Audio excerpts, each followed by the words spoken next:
Okay. सो आज हमारे दो गायनी के टॉपिक है। One is the polycystic ovarian disease, very important also and very common also. And second is endometriosis. ठीक है, दोनों ही टॉपिक इंपॉर्टेंट हैं एक एग्जाम के तौर के हिसाब से भी, और जब आप आगे प्रैक्टिस भी करोगे या अपनी ओपीडी वगैरह में बैठोगे उन उन चीजों के लिए बहुत कॉमन है और बहुत इंपॉर्टेंट है इनको समझना। ठीक है, so we start now. Polycystic ovarian disease जो होता है या फिर हम ओवेरियन सिंड्रोम जिसे बोल देते हैं आज, मतलब पहले इट्स बेसिकली इसको पीसीओडी के नाम से जाना जाता था कि पॉलीसिस्टिक ओवेरियन डिजीज, बट आजकल इसको पीसीओएस सिंड्रोम से जाना जाता है बिकॉज इसमें नॉट ओनली कि ओवरीज इन्वॉल्व हो तो रही हैं बट उसके साथ साथ में बहुत ज्यादा सिम्टम्स आते हैं। दैट्स वाई हम इसको सिंड्रोम में डालते हैं। ठीक है, and this is basically the most commonest एक डिजीज है रिप्रोडक्टिव एज ग्रुप में जो कि एंडोक्राइन रिलेटेड है। ठीक है, so it's a most common एंडोक्राइनोपैथी in women of reproductive age group. अब इसके लिए जो हमारे लिए इम्पोर्टेंट है वो क्या क्या है देखो। तो पहली बात तो आपके क्वेश्चन में कभी कभार ऐसे भी लिख के आ सकता है कि वो पीसीओएस का नाम ना दे के उसको स्टीन एंड लेविंगटन सिंड्रोम के नाम से दे सकते हैं आपको। तो अब हमें समझ जाना है कि ये चीज पीसीओडी ही है, कुछ अलग नहीं है। क्योंकि ये दो इंसान थे स्टीन एंड लेवेंथल जिन्होंने इसके बारे में बताया था। ठीक है, so it was first reported by Stein and Leventhal in 1935। आपको ईयर वीयर कुछ याद नहीं करना, आपको ये दो नाम पता होना चाहिए, स्टीन एंड लेवेंथल, बिकॉज इसको हम स्टीन एंड लेवेंथल सिंड्रोम के नाम से भी जानते हैं इसलिए। ठीक है, अब जैसे आपने पीसीओडी के कहीं ना कहीं केसेस देखे ही होंगे, तो उसमें बेसिक एक जो मेन सिम्टम आता है वो क्या आता है, मोस्टली क्या होगी, यंग रिप्रोडक्टिव एज ग्रुप की फीमेल्स होती हैं, 20s में, 25 में, 18 में, 19, इस एज में ही मैनिफेस्ट हो जाता है। वो किस किस कंप्लेन के साथ में आती हैं कि कुछ कहती हैं कि उनका जो मेन कंप्लेन होती है वो तो यही होती है कि जो मेंसेस है वो इरेगुलर है। इरेगुलर में क्या होता है कि डिलेड हो जाता है, लंबी लंबी साइकिल हो जाती है, जो हमने ओलिगोमेनोरिया पढ़ा था ना कि 35 डेज से ऊपर की साइकिल हो रही है, तो वो हो जाता है एमेनोरिया, होगा इनको, आएगा ही नहीं, 3 3 4 4 महीने तक मेंसेस नहीं आते हैं। तो मेन प्रॉब्लम तो ये आती है। दूसरी चीज आती है हिर्सुटिज्म। हिर्सुटिज्म आपको पता होगा, हिर्सुटिज्म किसे कहते हैं हम, जब ओ, एक अनवांटेड एरिया पर, मतलब जो एक फीमेल में नहीं भी होना चाहिए, चिन पर, चीक्स पर, फोरहेड वगैरह पर, चेस्ट पर, इस पर ज्यादा बाल आने लगे, ठीक है, तो उसे हम हिर्सुटिज्म बोलते हैं। तो हिर्सुटिज्म डेवलप होता है। बहुत सारे केसेस में ओबेसिटी भी आ जाती है, बट ये याद रखना ओबेसिटी एक डायग्नोस्टिक क्राइटेरिया नहीं होता। अभी हम आगे पढ़ेंगे वैसे डायग्नोस्टिक क्राइटेरिया के बारे में, लेकिन इन केस कभी आपसे कोई पूछे कि obesity is a diagnostic criteria for PCOD, so no, जरूरी नहीं है कि उस फीमेल को ओबीज होना जरूरी है देन ओनली हम उसको बोल सकते हैं कि okay you are suffering from PCOD, no. So obesity may be और मे नॉट। एंड उसके साथ साथ में क्या होता है, जो उसका नाम है एनलार्ज पॉलीसिस्टिक ओवरीज, जो ओवरीज होती हैं उसमें जो फॉलिकल्स ओवुलेट नहीं हो पाते हैं वो छोटी छोटी सिस्ट की तरह दिखने लगते हैं। एक्चुअल में वो सिस्ट नहीं होती हैं, वो बेसिकली फॉलिकल्स होते हैं जो ग्रो हुए हैं, but they never ovulate. So that's why इसमें क्या होती है, एनोवुलेटरी साइकिल्स होती हैं।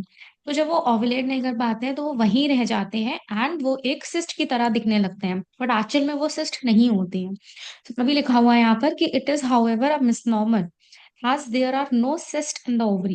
Basically these are the multiple small follicles जो कि एक cyst की तरह लगते हैं। ठीक है, अब ये क्या है, it is a heterogeneous syndrome, मतलब इसमें बहुत वैरायटी ऑफ दी सिम्टम्स हमें मिल सकते हैं, जो कि जरूरी भी नहीं है कि एक फीमेल में सारे सारे मिल जाएंगे, किसी में कुछ मिलेगा किसी में कुछ मिलेगा। मेन तो हमें याद रखना है एनोवुलेशन। ठीक है, ये नहीं भूलना, अगर कभी भी कोई क्वेश्चन आता है कि एनोवुलेटरी साइकिल्स किस में होती हैं, तो पीसीओडी में होती है। एनोवुलेटरी साइकिल का मतलब क्या होता है कि मेंसेस तो हो रहा है, हुआ मेंसेस, एंडोमेट्रियल शेडिंग हुई, बट जो ग्राफिन फॉलिकल था वो ओवुलेट नहीं हुआ, जितना बस थोड़ा बहुत शेडिंग होके खत्म हो जाता है। ओवम जो है वो ओवुलेट नहीं होता, एंड यू नो दैट कि जब तक ओवम ओवुलेट नहीं होगा तो प्रेगनेंसी कैसा होगा। सो दैट्स व्हाई जो पीसीओडी की फीमेल्स होती हैं उनको कॉम्प्लिकेशंस होती हैं इनफर्टिलिटी की, इवन उनके मेंसेस रेगुलर भी चलते हैं, बट दे कंप्लेन कि वो कंसीव नहीं कर पा रही है, क्यों, क्योंकि उनकी साइकिल्स एनोवुलेटरी हैं, ओवम ही नहीं है तो फर्टिलाइजेशन कहाँ से होगा, इसलिए। ठीक है, हाइपर एंड्रोजेनिज्म मिल जाता है। हाइपर एंड्रोजेनिज्म सिंपल सा मतलब है कि जो एंड्रोजन्स हार्मोन्स होते हैं, जो कि मेल वाले हार्मोन्स होते हैं, जो कि नॉर्मली भी हमें पता है कि फीमेल में प्रेजेंट होते हैं, बट उनका लेवल ज्यादा मिल जाता है हमें एक पीसीओडी के फीमेल में। It is frequently associated with insulin resistance, very important. यहाँ पर हमें ऐसी फीमेल्स को डायबिटीज होने के चांसेस बढ़ जाते हैं एंड उनमें हमें इंसुलिन रेजिस्टेंस मिल जाता है। ठीक है, तो बेसिकली टाइप 2 डायबिटीज मेलाइटस इसमें डेवलप हो सकता है। मेंस्ट्रुअल इरेगुलरिटीज होती हैं, इनफर्टिलिटी होता है और हिर्सुटिज्म होता है। तो ये कंबाइंड हमें नेचर एक मिल जाता है। अच्छा, इसमें एक क्वेश्चन कभी कभार आ जाता है, आपको पता है हिर्सुटिज्म के लिए कौन सा स्केल यूज किया जाता है उसको मेजर करने के लिए कि कितना हिर्सुटिज्म, उसका एक नाम पता है? No ma'am. It's Ferriman Gallwey scoring. Ferriman, FERRIMAN, Ferriman Gallwey score. ठीक है, ये पूछ सकते हैं कभी, तो ये याद रखना। गूगल पे भी सर्च करोगे मिल जाएगा। मतलब बेसिकली वो होता है कि अलग अलग एरिया के हिसाब से जितना जितना स्प्रेड ऑफ द हेयर मिल रहा है उसमें नंबरिंग देनी होती है, फिर हम एक टोटल नंबर निकाल सकते हैं। तो एक तरीके से एक स्कोर है जो आप एज इन प्रोग्नोसिस के लिए यूज कर सकते हो, फेरिमन गैल्वे स्कोर है। ठीक है, ओके। तो ये होती है हिर्सुटिज्म के लिए होती है ये, कभी अगर पूछा जाए तो, क्योंकि हिर्सुटिज्म तो किसी में भी मिल सकता है, ये हमें कुशिंग सिंड्रोम में भी जी। मिल जाता है हिर्सुटिज्म वगैरह तो। ठीक है, अब हम आते हैं इसके आगे की चीजों पे। अब इंसिडेंस हमने पता ही है हमें कि रिप्रोडक्टिव एज ग्रुप में मिलता है, एक्सट्रीमली कॉमन है, अफेक्टिंग 4 से 12% ऑफ द फीमेल जो रिप्रोडक्टिव एज ग्रुप की होती है उनमें तो हमें ये मिल ही सकता है। It is one of the leading causes of infertility. अभी आपने इनफर्टिलिटी टॉपिक कभी पढ़ा है? हाँ मैम, पढ़ा है। तो उसमें क्वेश्चन बहुत आता है कि what is the most important cause for the infertility, मतलब विच बॉडी ऑर्गन के जो, जैसे हम इनफर्टिलिटी अलग अलग हेडिंग में पढ़ते हैं कि ट्यूब का कॉज है, ओवरी का कॉज है, यूट्रस का कॉज है, सर्विक्स का कॉज है, हार्मोनल, ऐसे से पढ़ते हैं। सो इसमें क्वेश्चन आता है कि जी most important cause for infertility कौन सा होता है इसमें से, ये पता है आपको? Most common cause ovarian causes होते हैं। Fallopian tube. ओवेरियन, अच्छा अच्छा, ओवेरियन। मतलब fallopian tube blocks. Okay okay. हाँ, फेलोपियन ट्यूब्स के बाद में आता है, तो ओवेरियन कॉजेज होते हैं।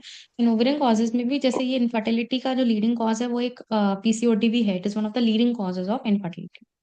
ठीक है, अब जो मैं नाम बोल रही थी आपको कि डायग्नोस्टिक क्राइटेरिया होता है इसमें, बहुत पहले पूछा भी था ये एक बार, तो ये याद रखना है, पता भी होगा आपको because it is very common. Rotterdam criteria हम इसको बोलते हैं। ठीक है, Rotterdam criteria. Rotterdam criteria basically क्या होता है, तीन चीजें हैं इसमें, जो कि हमने ये क्राइटेरिया इसके लिए समझ रखा है कि हम इससे डायग्नोस कर सकते हैं PCOD को। तो ये 3 पॉइंट्स हैं, इनमें से कोई भी दो मिलने चाहिए तो वी कैन से कि okay she is suffering from PCOD। अब ये 3 चीजें क्या क्या हैं ये आपको पता होना चाहिए, ये आपके क्वेश्चन में आ सकता है। सो पहली चीज तो होती है कि जो मेंस्ट्रुअल साइकिल का पैटर्न, PCOD है, मेंसेस को अफेक्ट कर रहा है, तो ऑफकोर्स डायग्नोस्टिक क्राइटेरिया में मेंसेस तो लेंगे ही लेंगे। सो एक ये हो गया, क्लिनिकल सिम्टम हो गया बेसिकली। क्या है, देखो 3 हेडिंग में याद करना है आपको। पहला है हमारा क्लिनिकल सिम्टम, तो उसमें क्या मिलेगा, ओलिगोमेनोरिया या फिर एनोवुलेटरी साइकिल। अब सिंपल सी बात है, आपको कोई भी फीमेल खुद से नहीं बोल सकती कि मेरे को एनोवुलेटरी साइकिल्स हो रही है, राइट? वो सिंपली बोलेगी कि मेरे को मेंसेस डिलेड हो रहे हैं, 3 3 4 4 महीने बाद आते हैं, ऐसा वाला। तो अगर ये पैटर्न मिल रहा है, तीसरा चीज हो गया आपको कि आपका ब्लड टेस्ट। ठीक है, एक तो हो गया क्लिनिकल सिम्टम, एक हो गया आपका ब्लड टेस्ट। ब्लड टेस्ट में क्या मिलेगा, हाइपर एंडोजेनिज्म मिल सकता है। ऑफ कोर्स हाइपर एंडोजेनिज्म आप ब्लड टेस्ट के थ्रू भी देख सकते हो, क्लिनिकल भी देख सकते हो। क्लिनिकली कैसे, हिर्सुटिज्म के तौर पर, तो हाइपर हॉस्पिटल। एंड्रोजनिज्म मिलेगा। यस। तीसरी चीज होती है अल्ट्रासाउंड चेंजेस। तो 3 हेडिंग में इसको याद रखना है, एक क्लिनिकल सिम्टम है, एक ब्लड का है, सीरोलॉजिकल है, तीसरा है अल्ट्रासाउंड। अल्ट्रासाउंड में क्या मिलता है, अगर हमें उसमें लिखा होता है साफ साफ USG की उसमें कि इतने से इतने फॉलिकल्स मिल रहे हैं, सो 12 और मोर देन 12 फॉलिकल्स जिनका साइज 2 से 9 mm के में रहता है, एक या फिर किस दो ओवरी में, ऐसा जरूरी नहीं कि दोनों ओवरी में होना चाहिए, विद इन वन और both the ovaries. And very important question आ सकता है, नेकलेस ऑफ पर्ल पैटर्न किस में मिलता है? अगर कभी क्वेश्चन आए कि necklace of pearl pattern is found in which USG, so the answer will be PCOD। Okay, necklace of PCOD. Pearl pattern. और उसमें ओवरीज का जो वॉल्यूम हो जाता है वो more than 10 ml हो जाता है। तो अगर इन तीनों में से कोई भी फीचर हमें मिल रहा है तो हम उसको डायग्नोस कर देंगे PCOD के लिए। कभी आपके पास क्वेश्चन ऐसे आ सकता है कि out of the following options what are the options that are included in Rotterdam criteria. तो आपको ऐसे 5 या 6 ऐसे लिख देंगे और वो पूछेंगे ABCDE, ABCDD, ऐसे करके ये आ सकता है। जी। ठीक है, तो ये आपको ये तीनों याद होना चाहिए। ठीक है, and plus this necklace of pearl pattern. अब जो पीछे चीज बोली थी कि ओबेसिटी, ओबेसिटी ऑफ कोर्स मिल भी सकती है, नहीं भी मिल सकती है पीसीओडी के केसेस में। So that's why obesity is not required to make the diagnosis of PCOD. Even आप ही जैसे आपने कभी भी पीसीओडी पढ़ा होगा तो बहुत फेमस सा होता है कि जो एफएसएच और एलएच का रेशियो होता है वो रिवर्स हो जाता है, मतलब during the proliferative scale period. हमें पता है कि जब हमने मेंसेस का साइकिल भी पढ़ा था कि जब प्रोलिफरेटिव साइकिल होती है तो उस दौरान एफएसएच बढ़ा हुआ होता है, and when the ovulation start तो एलएच बढ़ना शुरू हो जाता है, but still FSH will be more than LH always. But जो पीसीओडी के केसेस होते हैं उनमें एलएच बढ़ जाता है और एफएसएच आपका जो है वो कम हो जाता है, ठीक है। तो उन्होंने बोला ऐसा होता है, but this is not the diagnostic criteria. अगर एफएसएच एलएच आपको नॉर्मली मिल रहा है तो, लेकिन इन तीनों में से कोई भी दो चीजें मिल रही हैं तो आप कह सकते हो कि ओके पीसीओडी है। सो एफएसएच और एलएच कितना हो जाता है पीसीओडी में, 1/2 में हो जाता है, मतलब LH double the hmm, FSH हो जाता है, या फिर 1/3 भी हो सकता है नॉर्मली। ये चीज 2:1 या फिर 3:1 ऐसे होती है, बट ये रिवर्स हो जाता है। तो कभी भी क्वेश्चन आए या आ सकता है, ये हमारे टाइम पर भी आया था कि पीसीओडी में क्या होता है, तो एफएसएच एलएच रेशियो रिवर्स, तो हमेशा ध्यान से पढ़ लेना है हमें। हो सकता है कि वो न्यूमरेटर में एलएच लिख दें और डिनोमिनेटर में एफएस लिख दें, लेकिन आप पढ़ के जा रहे हो कि ठीक है मैंने तो 1/2 पढ़ा था तो मैं वही लगाऊंगा, नहीं। वो चीज एफएसएच और एलएच को लेके है। कभी कभार वो क्वेश्चन में एलएच बाय एफएसएच कर देते हैं, और हो सकता है यहाँ पर 1/2 लिख दें, तब तो ठीक रहेगा ना ये। तो हमेशा क्वेश्चन अच्छे से हम्म, पढ़ना है उसको, ठीक है। So FSH and LH in PCOD become reverse, FSH कम हो जाता है, एलएच बढ़ जाता है, but this is not essential to make the diagnosis of PCOD. It could be there, but it is not essential. So only three things are essential for the diagnostic of criteria. These were the menses के irregularities, androgens का बड़ा होना, and USG में जो जो changes मिलते हैं वो चीज, ठीक है, अंडरस्टूड। यस। ठीक है। नाउ वी मूव टुवर्ड्स कि इसमें पैथोफिजियोलॉजी क्या होती है, कि क्यों किसी को पीसीओडी हो रहा है। तो पहली बात तो बहुत सारी एज इन बनाई गई है कि अच्छा ये हो सकता है, ऐसा हो सकता है, ये हुआ होगा, बट कोई भी ट्रिगरिंग फैक्टर, कोई भी चीज जो है वो स्टार्ट क्यों हुई वो अभी तक नहीं पता है। So it is complex, not yet well understood. तो पहली बात तो यही है कि कोई भी आपसे कभी पूछे अच्छा ऐसा क्यों हुआ, वो जवाब अभी तक नहीं है कि अच्छा ऐसा क्यों हुआ। बस एक चीज से दूसरी दूसरी चेन बनती रहती है इसमें, ये रहती है। So hyperandrogenism and chronic anovulation with hyperinsulin, ये तीन चीजें हमें आपको मिल जाती हैं पीसीओडी में। एंड्रोजन्स का बड़ा होना, एनोवुलेटरी साइकिल्स होना, एंड इंसुलिन भी बड़ा हो जाना, ठीक है। ये तीन चीजें मिलती हैं। वाई? बिकॉज हमने पढ़ा था कि जो पॉलीसिस्टिक ओवेरियन डिजीजेस होते हैं उनमें हमें इंसुलिन रेजिस्टेंस मिल जाता है। कभी भी इंसुलिन रेजिस्टेंस मिलता है तो body will try to make more insulin. Now the question comes कि इंसुलिन रेजिस्टेंस हुआ क्यों, क्यों एंड्रोजन्स बढ़े, क्यों एनोवुलेटरी साइकिल्स हो रही हैं। तो बेसिकली ये इसका आंसर नहीं है अब तक कि ऐसा क्यों हुआ, कि इंसुलिन रेजिस्टेंस क्यों डेवलप हुआ। हम्म, लेकिन एक चीज हुई उसके वजह से फिर दूसरा, फिर तीसरा, फिर चौथा, ऐसा ऐसा साइकिल होता रहता है, ये होता है इसमें। अब ये यहाँ पर और क्या क्या चीज हो जाती है, हाइपरथिकोसिस हो जाती है। और व्हाट इज हाइपरथिकोसिस? जो ये एंड्रोजन्स बड़े हैं, एंड्रोजन्स के तो डिफरेंट डिफरेंट फॉर्म होते हैं, डीएचईए होता है, एंडोस्टिनिडोइन होता है, फिर वहां से टेस्टोस्टेरॉन वगैरह ये सब बनते हैं। तो ऑटोमेटिकली उस फीमेल में टेस्टोस्टेरॉन बड़े ज्यादा होते हैं। तो जो इंक्रीज टेस्टोस्टेरॉन आ रहा है कहाँ से, ओवरी से आता है, due to the stimulation of the theca cell. Theca cell कहाँ से होते हैं हमें पता है, जो हमारा ओवरियन फॉलिकल होता है जब वो ग्रेफ्टिन। प्रोलिफरेट करता है, तो उसपे थीका सेल्स होते हैं।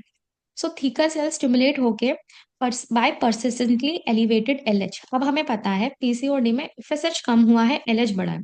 तो जो एलएच बहुत ही ज्यादा बढ़ा हुआ है और एफएसएच बढ़ा नहीं है, तो सिंपल सी बात है, जब एफएसएच बढ़ा नहीं हुआ तो फॉलिकल्स ग्रो कैसे करेंगे, because it is a follicle stimulating hormone.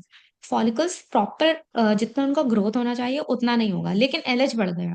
तो जो ये एलएच बढ़ा है, ये थीका सेल्स पर बार बार जाके स्टिमुलेट करता है और वहां से टेस्टोस्टेरॉन हॉर्मोन्स बार बार स्टिमुलेट निकलते रहते हैं, जिसके वजह से हाइपरथिकोसिस, हाइपरथिकोसिस बेसिकली थीका सेल्स का वो हो जाना, हाइपरट्रॉफी हो जाना।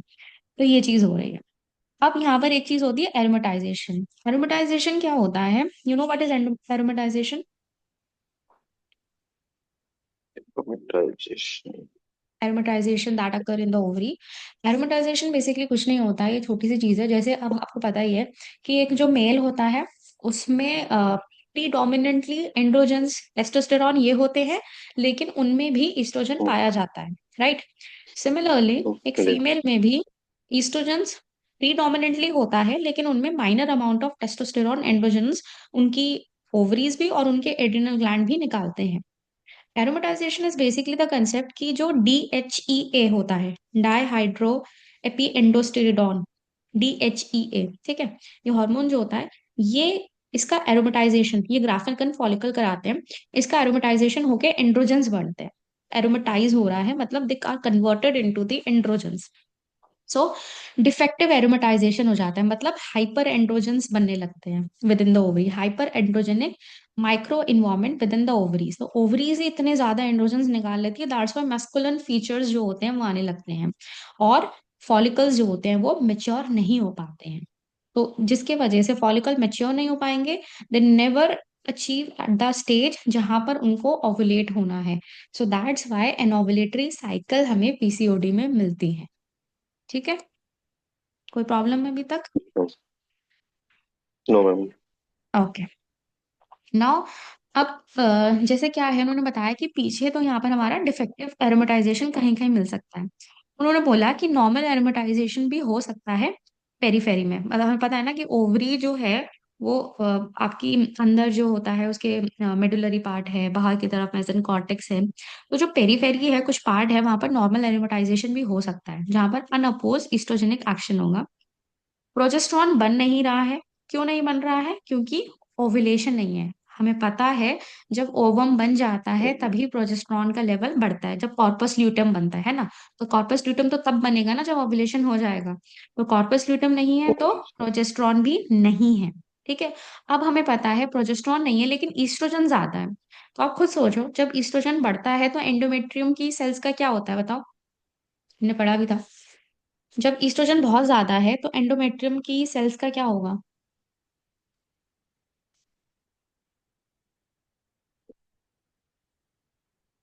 बताओ क्या होगा एंडोमेट्रियम। एंडोमेट्रियम की जो लाइनिंग है उसका क्या होगा when oestrogen is very high and मैम बहुत प्रोजेस्टेरॉन। थिक हो जाएगी वो हाँ, लाइनिंग जो होती है। ठीक हो जाएगी, वेरी गुड। सो उसमें ठीक एंडोमेट्रियल हो जाएगी, स्लप हाइपरप्लेसिया। नहीं होगी। हाँ, एंडोमेट्रियल जी हाइपरप्लेसिया मैम, नहीं जी होगा। मैम। ठीक है। अब क्या है, उसकी साइकिल तो हर महीने लेकिन ग्रोथ हो ही रही है, हो ही रही है। इंडोमेट्रियल हाइपोप्लेसिया होता रहेगा, लेकिन ब्लीडिंग नहीं हो रही अभी। क्यों? क्योंकि ईस्ट्रोजन को अपोज्ड है। ईस्ट्रोजन को अपोज करने वाला कोई है ही नहीं, वो तो हाई ही है ना, कम हो ही नहीं रहा। जब कम होगा तभी तो शेडिंग होती है ना। जी सो मैम, जी मैम। जब कभी भी कोई भी पीरियड मंथ के बाद में जब उसकी ओवुलेटरी साइकिल प्रॉपर हो जाएगी, या फिर हॉर्मोन्स थोड़े सही लेवल पर आ जाते हैं और ब्लीडिंग जब होने लगती है, तो वो जो ब्लीडिंग होती है ना वो बहुत प्रोफ्यूज होती है। तो दैट्स वाई जो PCOD की फीमेल्स होती हैं उनको ब्लीडिंग नहीं होती है 3-4 महीने, लेकिन जब ब्लीडिंग होती है तो वो बहुत ज्यादा प्रोफ्यूज होती है। तो they suffer from oligomenorrhoea as well as menorrhagia. ठीक है। हेवी ब्लीडिंग उनको मिल जाती है, ये याद रखिए। ठीक है। सो ये हमें मिल सकता है। इंसुलिन रेजिस्टेंस, हमने पढ़ा कि इंसुलिन रेजिस्टेंस हमें PCOD में साथ में मिल जाता है। Now insulin resistance is considered to be the hallmark in the pathophysiology of PCOS। तो ऐसा माना जाता है कि इंसुलिन रेजिस्टेंस जो डेवलप हुआ है उसी के बाद ही ये सब हॉर्मोन्स का लेवल बिगड़ता है, कि LH बढ़ता है, FSH कम हो जाता है। फिर FSH जब कम होगा तो पूरी वो साइकिल जो भी हमने पढ़ी कि फॉलिकल्स ग्रो नहीं कर रहे हैं, फिर एंड्रोजन्स बन रहे हैं, ईस्ट्रोजन ज्यादा हो रहा है, ये सब होता है। बट वही मैंने जो पहले बोला था कि इंसुलिन रेजिस्टेंस क्यों हो रहा है उसका कोई इतना खास वैसा कोई प्रूफ नहीं है कि क्यों हुआ ऐसा। ऐसा कभी कोई माना जाता है कि इंसुलिन रेजिस्टेंस जो हुआ है, insulin resistance through P450C17 enzyme, ये एक एंजाइम का नाम है। याद रहे तो ठीक है, नहीं रहे तो कोई इशू नहीं है, बिकॉज कभी ऐसे पूछा नहीं गया। ये एक एंजाइम होता है, बस इतना याद रखना कि जो कि इन्वॉल्व होता है इन सारे फंक्शनिंग में। तो जो ये इंसुलिन रेजिस्टेंस हुआ है वो इस एंजाइम की डिसफंक्शनिंग कर देता है। ठीक है, इस एंजाइम की डिसफंक्शनिंग कर देता है, जिसके वजह से एक्सेसिव एंड्रोजन्स प्रोडक्शन होने लगता है ओवरी से भी और एडिनल ग्लैंड से भी। क्योंकि हमें पता है कि एंड्रोजन्स कहाँ से निकलेंगे, एक मेन सोर्स तो एंड्रिनल है ही, बाकी ओवरी से निकलता है। ठीक है। तो एंड्रोजन्स बहुत ज्यादा निकल गए। Now it also decreases sex hormone binding globulin, ये मैंने आपको पहले भी बताया था, आई डोंट नो आपको याद है या नहीं है। ये मैंने बताया भी था कि हमारे टाइम पे भी क्वेश्चन आया था। अब इसमें क्या करना है देखो, ये एक हार्मोन है, इसको समझना है because it is important. Sex hormone binding globulin, not a hormone sorry, it's a basically a protein जो कि हार्मोन को बाइंड कर रहा है। नाम से ही पता चल रहा है, sex hormone binding globulin. So it's a protein जो कि एंड्रोजन्स को बाइंड करता है, ठीक है। तुम खुद सोचो, जो एक पीसीओडी वाली फीमेल है उसमें एंड्रोजन्स बहुत ज्यादा हो गए हैं, ठीक है। So this SHBG will try to bind with that androgens, है ना। वो एसएचबीजी बाइंड कर लेगा एंड्रोजन्स के साथ में। तो जब अगर हम एसएचबीजी की लेवल्स देखेंगे ब्लड में, जो कि फ्री एसएचबीजी है, मतलब जो कि बाइंड नहीं है, उसके हम लेवल्स देखेंगे, वो हमें लेवल्स क्या मिलेंगे, कम मिलेंगे ज्यादा मिलेंगे, बताओ। अरे इतना हम इजीली कम लिखा, मिलेंगे। कम मिलेंगे कब मिलेंगे? क्यों मिलेंगे कम, रीजन बताओ। मैम वो एंजाइम का डिसफंक्शन हो जा रहा है तो उसकी वजह से मतलब एक्सेस एंड्रोजन प्रोडक्शन हो रहा है ओवरी से। एक्सेस एंड्रोजन प्रोडक्शन हो रहा है, सो दैट्स व्हाई एसएचबीजी उसके साथ बाइंड कर ले रहा है ना। मतलब बेसिकली कोई भी चीज एज एन फ्री घूम रही है तो the human will try to buy that ना।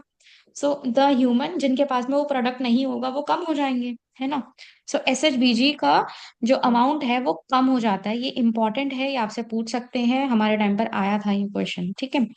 And thereby increases the free testosterone and oestrogen level. अब इतने टेस्टोस्टेरॉन और इतने सब घूम रहे हैं, इतना तो एसएचबीजी बचा ही नहीं है, फिर फ्री टेस्टोस्टेरॉन और ईस्ट्रोजन लेवल्स भी बढ़ जाएंगे। कभी कभार ऐसा क्वेश्चन आता है कि कौन से हार्मोन्स बढ़ते हैं कम होते हैं पीसीओडी में, तो हमने पढ़ लिया एंड्रोजन्स बढ़ता है, ईस्ट्रोजन्स बढ़ रहा है, टेस्टोस्टेरॉन बढ़ रहा है, कम क्या हो रहा है, एफएसएच कम हो रहा है, और एसएचपीजी सीरम हार्मोन बाइंडिंग ग्लोबुलिन कम हो रहा है, ठीक है। ये याद रखिए, समझ गए ये,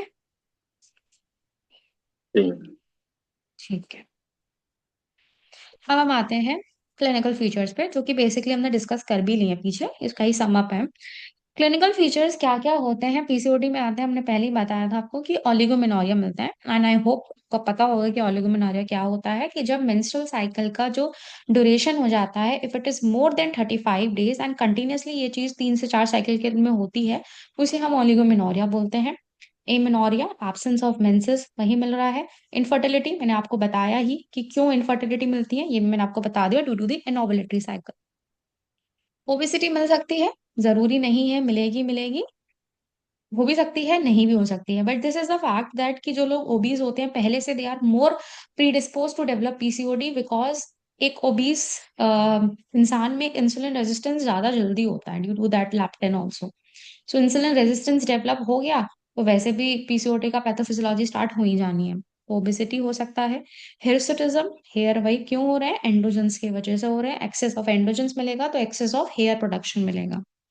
एक्ने हो सकता है, अगेन एंड्रोजेनिक एक्ने होता है ये, मतलब हार्मोनल एक्ने जिसे हम कहते हैं ना, जस्ट जो प्यूबर्टी के टाइम पर डेवलप हो जाते हैं due to the hormone imbalance, वो हमें एक्ने मिल सकते हैं। तो कभी भी आपके पास में कोई पेशेंट आता है एज एन एक्ने को लेके, ऑलवेज आस्क कि उसका कहीं मेंस्ट्रुअल साइकिल डिस्टर्ब तो नहीं चल रही है। सो इफ यू फोकस की अगर कोई मेंस्ट्रुअल साइकिल डिस्टर्ब चल रही है एंड यू नो दैट कि अच्छा ठीक है अब शायद आपको पीसीओडी है, जो कि उनको डायग्नोज भी नहीं था, then you will focus over PCOD, तो एक्ने तो वैसे भी ठीक हो ही जाना है ना। तो ये है, आपको ओवरी में पॉलीसिस्टिक मिल सकता है। एक चीज होती है एकेंथोसिस निग्रिकेंस, ये पता है आपको क्या होता है एकेंथोसिस निग्रिकेंस, जी मैम। बताओ क्या होता है। स्किन स्किन फोल्ड्स पे हार्ड हो जाती है। हार्ड हो जाती हाइपर है पिगमेंटेशन हो जाती है और हाइपर तो पिगमेंटेशन भी हो जाता है, बेसिकली हार्ड हाइपर तो नहीं, पिगमेंटेशन होता we can say velvety appearance हो जाता है है। उसमें, ठीक है। जो जी मोटी होती जी है ना हाइपर जी। पिगमेंटेड होती है, ब्लैकिश हो जाती है, स्पेशली ये हाइपर। फोल्ड्स पर होती है, जैसे कि नेक पर हो जाता है, जो आपके एक्सिलरी फोल्ड वगैरह होता है उनमें हो जाता है। तो ये बेसिकली अभी आगे भी लिखा हुआ है, जैसे जो पीसीओडी के केसेस हैं, या फिर जो ओबीज पर्सन हैं बहुत ज्यादा मोटे हैं, गैस्ट्रिक कार्सिनोमा है अगर किसी को, उनमें ये कंप्लेन्स जो होती हैं वो मिल जाती हैं एकेंथोसिस निग्रिकन्स। कभी क्वेश्चन पूछ सकते हैं आपसे कि कौन कौन सी डिजीज में एकेंथोसिस निग्रिकन्स मिल जाता है, ठीक है। मेल पैटर्न एलोपेशिया मिल जाता है। मेल पैटर्न क्या होता है कि आगे की तरफ से जो फ्रंट लाइन होती है वो रिसीड पीछे की तरफ में जाने लगती है, तो आगे का जो फ्रंटल बाल्डनेस होता है वो मिल सकता है। मेल पैटर्न एलोपेशिया मिल सकता है ऐसी फीमेल्स में। फर्स्ट ट्राइमेस्टर में अबॉर्शन हो सकता है, हमने पढ़ा था जब हम अबॉर्शन पढ़ रहे थे कि जो एंड्रोजेनिक कॉजेज हो, जो आपके ये एंडोक्राइन कॉजेज होते हैं जहां पर भी हॉर्मोन्स का इम्बैलेंस होता है, तो वो they are the responsible for first trimester abortion. तो फर्स्ट ट्राइमेस्टर अबॉर्शन हो सकता है इसमें। ओवेरियन थीका सेल्स का स्टिमुलेशन होता है तो वही मेनोरेजिया हो जाता है। ये मैंने आपको बताया ही अभी कि क्यों हो रहा है मेनोरेजिया, आपको भी समझाया था, आपने खुद ही जवाब भी दिया था। मेनोरेजिया होता है following the prolong amenorrhea. And जो पीसीओडी की फीमेल्स होती हैं उनमें एंड्रॉइड ओबेसिटी होती है। इफ यू नो दैट, जब हम वो पढ़ते हैं, आपने कभी इन केस पढ़ा हो तब हाल ही में, पेल्विस, जो पेल्विक बोन होता है उसके डिफरेंट डिफरेंट फॉर्म होते हैं, गायनोकॉइड, एंड्रॉइड, प्लेटिपॉइड, ऐसे करके, ये पढ़ा है आपने, जी एंड्रोजेनिक, है ना? तो उसमें पढ़ा होगा। यस, तो जी बेसिकली जी। इट्स कि जो पेल्विक एरिया है उसका शेप, उसका साइज वगैरह कैसा आ रहा है। तो जो पीसीओडी की फीमेल्स होती हैं उनमें जो पैटर्न हो जाता है पेल्विक एरिया का, that is an Android type pattern. Android obesity हो जाती है। एंड्रॉइड ओबेसिटी क्या होती है, या फिर हम एंड्रोजेनिक ओबेसिटी भी बोल सकते हैं इसको, ठीक है। एंड्रॉइड ओबेसिटी इज बेसिकली कि जहां पर जो ये पेल्विक वाला पार्ट होता है, जो पेट होता है, एब्डोमेन है, वो बहुत ज्यादा मोटा हो जाता है। तो इन लोगों का वेस्ट टू हिप रेशियो, मतलब वेस्ट का अगर हम सरकमफेरेंस देखेंगे एंड देन हिप का सरकमफेरेंस देखेंगे, तो वो मोर देन 0.85 हो जाता है। ये याद रखना, ये तो पीएसएम का भी क्वेश्चन है, ये पूछा जाता है, पीएसएम में भी पूछते हैं कि नॉर्मली एक मेल और एक फीमेल का वेस्ट से हिप रेशियो कितना होना चाहिए। तो ये याद रखना, अगर जो फीमेल है नॉर्मली, एक adult female of an Indian population, उनका वेस्ट से hip ratio should be less than 0.85। If it is more than 0.85 तो हम उसको ओबेसिटी में कंसिडर करते हैं। And similarly for male it should be 1। अगर 1 से ज्यादा है तो विल कंसिडर इट ओबेसिटी। तो ये दो वैल्यूज याद रखना, पीएसएम में भी आपके काम आएंगी, कि 0.85 से कम इन फीमेल एंड 1 से कम इन मेल्स, ठीक है। So in a PCOD females, the waist to hip ratio is more than 0.85, ठीक है। सो ये हो गए हमारे इसके क्लिनिकल फीचर्स। अब जो आपने, हमको पता ही था एकेंथोसिस निग्रिकन्स, वही चीज लिखी हुई है, बट हम एक बार बस एज एन रीड कर लेते हैं। एकेंथोसिस निग्रिकन्स जो होता है, एक डिफ्यूज वेलवेटी थिकनिंग हो जाती है, ठीक है। हाइपर पिगमेंटेशन हो जाता है, वही स्किन का जैसा आप लोगों ने बोला था। फोल्ड्स पर होता है, नेप ऑफ द नेक पर, एक्जिला पर, ब्रेस्ट के एरिया के नीचे, मतलब जो इंफ्रामेम्ब्रेरी होता है। इंड्रोजेनस एरिया बेसिकली इंग्वानल वगैरह का, जहाँ फोल्ड्स वगैरह वही ज्यादा है, या फिर कोई भी एक्सपोज्ड एरिया है वहां हो सकता है। And this is basically a marker कि उस पर्सन को इंसुलिन रेजिस्टेंस भी डेवलप हुआ है। सो दैट्स वाई अगर आपसे कोई पूछे कि एकेंथोसिस निग्रिकन्स क्या एक्सक्लूसिवली पीसीओडी में मिलता है, no. Acanthosis nigricans can be found in diabetes mellitus also, because they said it's a marker of insulin resistance. They can also be found in PCOD.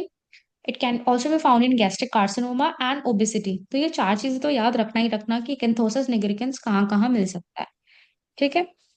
Now comes एक syndrome, बहुत common है, जी। MCQ भी इसका आ सकता है, आया भी है इसका एमसीक्यू। हेयर एंड सिंड्रोम बोलते हैं, हेयर ऑन, या फिर आप हेरान, हेरोन, कुछ भी बोल सकते हो उसको, HAIR AN syndrome.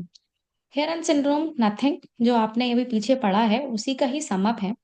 But basically इसमें क्या क्या चीजें हो रही हैं, hyperandrogenism, insulin resistance and acanthosis nigricans. अगर ये तीन चीजें साथ में मिल रही हैं, जरूरी नहीं है कि उस पर्सन को पीसीओडी ही है, कुछ भी है, ये तीन चीजें आपको मिल रही हैं, देखो, एच ए मतलब hyperandrogenism, I R is insulin resistance, and A N is acanthosis निग्रिकेंस।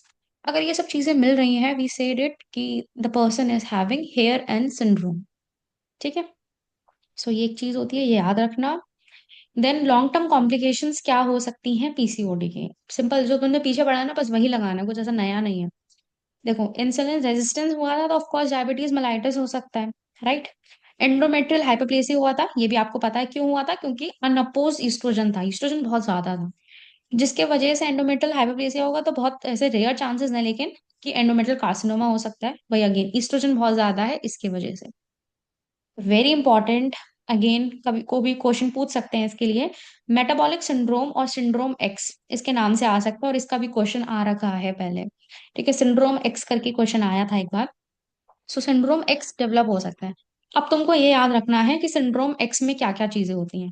Metabolic syndrome के नाम से भी आ सकता है और सिंड्रोम एक्स के नाम से भी आ सकता है ये क्वेश्चन, ठीक है। सो इसमें क्या क्या चीजें होती हैं ये याद रखना। इंसुलिन रेजिस्टेंस इसमें होता है, ओबेसिटी होती है, बीपी होता है, डिसलिपिडीमिया, ट्राइग्लिसराइड्स बड़े होते हैं, इंक्रीज फास्टिंग ब्लड शुगर होता है, ठीक है, and associated with coronary artery disease. तुम ये समझो एक चीज बढ़ाओ और फिर उसके जो जो कॉम्प्लिकेशन हो सकती हैं, देखो डायबिटीज करा दो, तो डायबिटीज कराओगे तो इंसुलिन रेजिस्टेंस हो जाएगा, मोटा भी होगा, इनिशियल तो मोटा होता ही है, फास्टिंग ब्लड ग्लूकोज लेवल हो जाएगा, ठीक है। बीपी बढ़ा दो उसका और कोलेस्ट्रॉल बढ़ा दो, अब जी बीपी और कोलेस्ट्रॉल बढ़ा तो उसको हार्ट डिजीज तो वैसे भी होनी है ना, तो कोरोनरी आर्टरी डिजीजेस ये डेवलप हो जाती है। तो ये इसमें पीसीओडी नहीं है, ठीक है। मेटाबॉलिक सिंड्रोम में पीसीओडी नहीं है, बट पीसीओडी की वजह से मेटाबॉलिक सिंड्रोम हो सकता है, ये याद रखनी। तो ये तीन चार चीजें हैं जो मेटाबॉलिक सिंड्रोम या फिर सिंड्रोम एक्स में आपको याद रखनी है। समझ गए? कोई इश्यू है तो प्लीज पूछ लो अभी। No ma'am. ओके, ठीक है। नाउ वी मूव टुवर्ड्स कि क्या क्या इन्वेस्टिगेशंस हम कराते हैं पीसीओडी में और हमें उनकी क्या क्या फाइंडिंग्स मिलती हैं। अगेन जो आपने पीछे पढ़ा है ना वही आपकी नॉलेज इधर काम आ जाएगी। हम भी अभी हमने पढ़ा था कि एफएसएच और एलएच का रेशियो क्या हो जाता था, बताओ। FSH and LH ratio get one 1 by मतलब डबल हो जाता रिवर्स हो जाता था। एफएसएच एंड है, एलएच रिवर्स आई हो एम, जाता है, सॉरी। है ना, अभी मैंने आपको बोला था ना अच्छा कि ये देख लेना कि एलएच एफएस से पूछ रहे हैं या एफएसएच एलएच पूछ रहे हैं। तो नॉर्मली तो FSH G and G. LH ratio is 2:1 या फिर 3:1 ऐसा होता है। हाँ जो आप बोल रहे हो जी 1/2 एंड 1/3 हो जाता है, दैट्स करेक्ट। बट डबल हो जाता है मतलब, डबल आप तब बोलोगे, अब मैं आपसे ये पूछूं कि एलएच का क्या हो रहा है, तो यू शुड से कि रिवर्स हो जाता है, okay. So serum follicle stimulating hormone and luteinising hormone, इनका हम टेस्ट कराते हैं। कब कराना है इनका टेस्ट? डे 2 या day 3 of the menstrual cycle, basically एक बार मेंसेस शुरू हो गए तो उसके तीसरे या चौथे दिन, दूसरे या तीसरे दिन पर आप करा लो। सो दैट्स अगर आपने कभी भी देखा भी होगा ना, बहुत सारे लोगों को अगर जब ये डायग्नोस करना होता है कि पेशेंट का हार्मोन क्या है और उसके अगर मेंसेस नहीं आए होते हैं, सो they give OCPs and they से कि जब आपके पीरियड्स आना शुरू हो जाए तब आना हमारे पास टेस्ट कराने के लिए, ठीक है। सो बेसिकली वो चीज हार्मोनल जो स्टडी होती है एफएसएच की और एलएच की, वो डे 2 या डे 3 पर होती है मेंस्ट्रुअल साइकिल के, ठीक है। कभी क्वेश्चन आए तो ये याद रखना। अभी जैसा आपने बताया सीरम एफएसएच और एलएच रेशियो 1:2 या फिर 1:3 हो जाता है, ठीक है। एलएच बढ़ जाता है और एफएसएच नॉर्मल भी रह सकता है या फिर कम होता है, तो मेन तो हमारा काम है कि एलएच बढ़ रहा है। तो serum FSH and LH ratio is normally it is 2:1। Please इसमें कंफ्यूज मत होना, बहुत सारे बच्चे कंफ्यूज हो जाते हैं, उल्टा पढ़ के गलत कर देते हैं। आपका एक क्वेश्चन आपके पर बहुत इम्पेक्ट छोड़ सकता है, आपकी रैंक, आपके मार्क्स, आपका कॉलेज सिलेक्शन, सब कुछ एक क्वेश्चन पे पड़ता है। तो प्लीज मैं आपको बोलूंगी कि आप कभी भी, इवन अभी से अपनी आदत बना लो कि जब तुम कोई भी टेस्ट सीरीज करते हो या कुछ भी करते हो, आप लोग करते हो टेस्ट सीरीज या खुद भी सॉल्व करते हैं एमसीक्यू, चलो टेस्ट सीरीज भी नहीं कर रहे तो यस मैम, करते हैं। करते हो आप करते हो संदीप? तो मैं आपका वॉल्यूम मुझे कुछ वो फ्लक्चुएट कर रहा है, आवाज सही से नहीं मिल रही है। अच्छा, मैं ये पूछ रही हूँ कि आप एमसीक्यू सॉल्व करते हो? नहीं, इधर तो नहीं कर रहे हैं, काफी दिनों से नहीं किए इधर, सिर्फ थ्योरी पढ़ रहे हैं अभी। नहीं नहीं, एमसीक्यू भी करना बहुत जरूरी है, और ऐसा मत सोचो कि सर। लास्ट में जी एमसीक्यू कर जी जी लोगे। तो एमसीक्यू तो करो ही करो, चाहे जी आपको ऐसा जी करना है जी कि डेली आपको 100 एमसीक्यू तो करने ही करने हैं, चाहे किसी भी सब्जेक्ट के करो। मतलब ऐसे जी नहीं कह रही कि एक सब्जेक्ट के 100, जी सब आज तुमने 25-30 जी जी एमएम के कर लिए, 25-30 तुमने गायनी के कर लिए, बट करना MCQ is very important. Theory भी ऑफ कोर्स बहुत इंपॉर्टेंट है, जी बट जी एमसीक्यू भी उसके साथ में करना इंपॉर्टेंट है, ठीक है। तो मैं यही बोल रही हूँ कि एमसीक्यू की आदत डालो, एंड प्लस उन एमसीक्यू को अभी से आदत डालो कि आप उसको अच्छे से पढ़ोगे, आपको आंसर भी पता होगा लेकिन आप पढ़ोगे उस क्वेश्चन को। तो मैं एक एग्जाम्पल ही दे रही हूँ बस, कि आपको पता होगा कि एफएसएच और एलएच का रेशियो, उसने पूछा होगा कि what is the FSH and LH ratio in PCOD cases. आपके दिमाग में 2:1, 2:1, 2:1 है, बट उसने पीसीओडी पूछा है, उसने नॉर्मल नहीं पूछा है, ठीक है।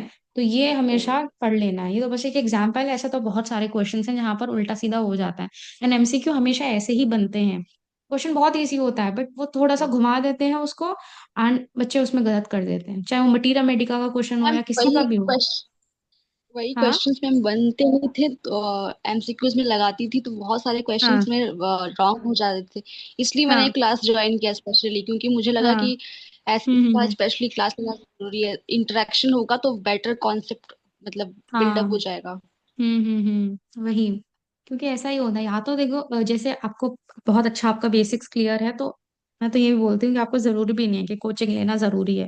मैंने खुद भी नहीं ली थी, तो मैं ऐसा कुछ वो नहीं कहती कि मैं प्रमोट कर रही हूँ इस चीज को, बिल्कुल भी नहीं। वो आपकी अपनी मर्जी है, आपको लेना है, आपको लग रहा है कि आपके बेसिक्स क्लियर नहीं है, वो आपकी मर्जी है, लेकिन आपको सेल्फ स्टडी करना वो बहुत जरूरी है, मैं हमेशा से ऐसे बोलती हूँ। मैं तो आपको चलो एक हफ्ते में सिर्फ 1 घंटा या 1.5 घंटा ज्यादा से ज्यादा हम कर रहे हैं, बट जो बाकी के घंटे हैं वो आपके अपने हैं, उसमें आपको अपना करना जरूरी है। मैं आपके डाउट्स क्लियर कर सकती हूँ, लेकिन करना आपको है ना। तो वो हाँ जी। आदत अपनी जरूर डालो। ठीक है। Yes ma'am. कोई जी भी ऐसा जी। कंफ्यूजन हो आप पूछ सकते हो, कोई भी दूसरे सब्जेक्ट की वो बिल्कुल पूछ सकते हो आप, ऐसा कुछ नहीं है। हाँ ठीक जी। है। अभी ना ये क्लास खत्म हो रही है, मैं जी दोबारा मैम। ज्वाइन कर रही हूँ, वो स्टार्ट करती हूँ, तो इसको जी। मैं भी कर लूंगी। ओके, तो मैं बस 2-3 मिनट में ओके। भी दोबारा स्टार्ट करती हूँ इसको।